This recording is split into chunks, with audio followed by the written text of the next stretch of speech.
कपाशी जातीच्या बोगस बियाणे विक्री प्रकरणी तिवसा कृषी विभाग व स्थानिक गुन्हे शाखेच्या वतीने कारवाई करण्यात आली आहे।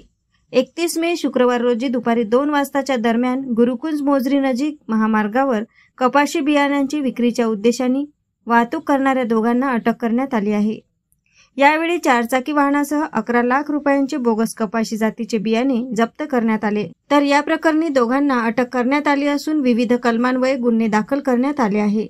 स्थानिक गुन्हे शाखा व कृषी विभागाला मिळालेल्या गुप्त माहितीच्या आधारे इंडिया वाहक क्रमांक MH28 B06606 या चारचाकी वाहनातून गुरुकुंज मोझरीच्या दिशेने बोगस कपाशी बियाणे विक्रीकरिता घेऊन येणार आहेत। या गोपनीय माहितीवरून कृषी विभाग व स्थानिक गुन्हे शाखा विभागाने या परिसरात सापळा रचला।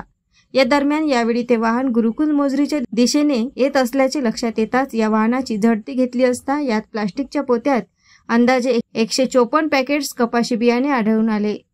ते पोलिसांनी जप्त केले, ज्यांची वाहनासह किंमत 1,50,000 रुपये इतकी आहे।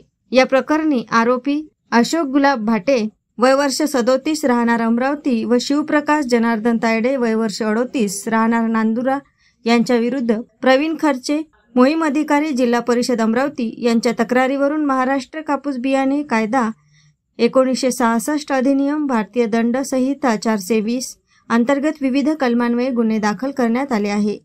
यावेळी स्थानिक गुन्हे शाखेचे अजय तळेगावकर, जिल्हा कृषी अधिकारी प्रवीण खर्चे, मोहीम अधिकारी उज्ज्वल नागरकर, उपसंचालक कृषी उद्धव बाहेकर यांच्या मार्गदर्शनाखाली ही कारवाई करण्यात आली।